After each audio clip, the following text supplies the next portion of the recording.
selamat pagi untuk kita semua. Terima kasih atas waktu dan kesempatannya.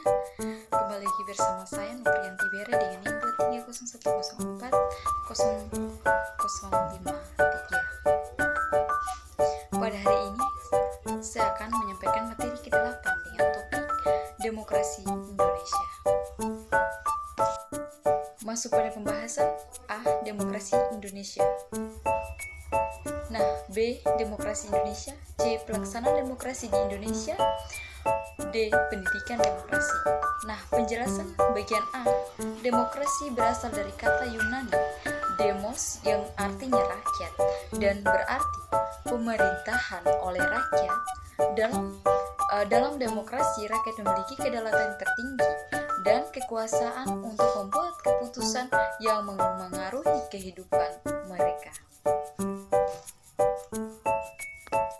Ada beberapa prinsip demokrasi meliputi kedaulatan rakyat, yaitu rakyat memiliki hak untuk menentukan siapa yang memerintah mereka dan bagaimana mereka diperintah. Yang kedua itu persamaan hak. Nah, semua orang memiliki hak yang sama di depan hukum tanpa memandang ras, suku, agama, jenis kelamin, ataupun status sosial. Yang ketiga itu kebebasan rakyat. Nah, kebebasan itu rakyat memiliki hak untuk berbicara, berkumpul, dan beragama dengan bebas. Yang keempat, pemilu yang adil dan bebas. Pemilu harus diadakan secara berkala dan adil dengan semua orang memiliki kesempatan yang sama untuk memiliki perwakilan mereka. Yang kelima terakhir itu akuntabilitas atau pemimpin yang dipilih oleh rakyat harus bertanggung jawab kepada rakyat, harus ditegaskan secara adil dan tidak memihak. Pada pembahasan bagian ke-B, demokrasi Indonesia. Indonesia menganut sistem demokrasi Pancasila yang didasarkan pada nilai-nilai Pancasila, yaitu ketuhanan yang Maha Esa, kemanusiaan yang adil dan beradab, persatuan Indonesia, kerakyatan yang dipimpin oleh hikmah kebijaksanaan dalam permusyawaratan, perwakilan, keadilan sosial bagi seluruh rakyat Indonesia. Pada pembahasan bagian ke-C, pelaksanaan demokrasi di Indonesia. Nah, demokrasi di Indonesia telah mengalami pasan. Yang pertama itu masa demokrasi parlemen pada tahun 1945 sampai dengan 1957. Nah, yang kedua itu masa demokrasi terpimpin pada tahun 1957 sampai dengan 1966.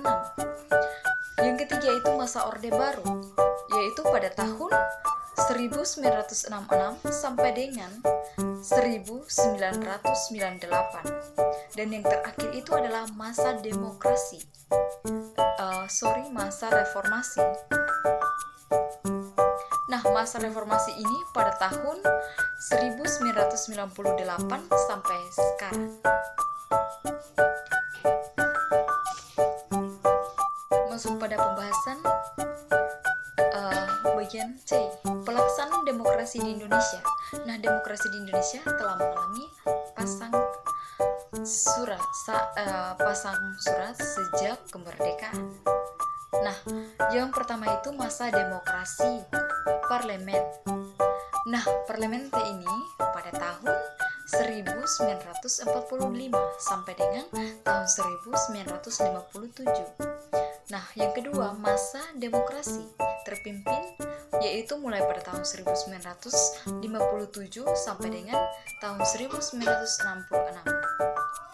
Yang ketiga masa Orde Baru. Nah, masa Orde Baru ini dimulai pada tahun 1966 sampai dengan 1998. Yang keempat masa reformasi.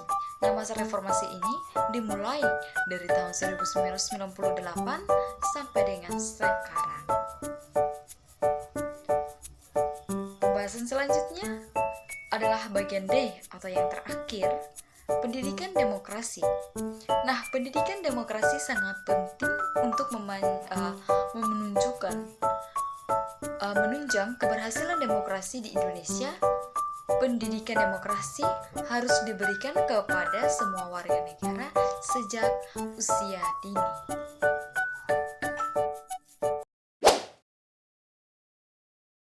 Subscribe to my channel.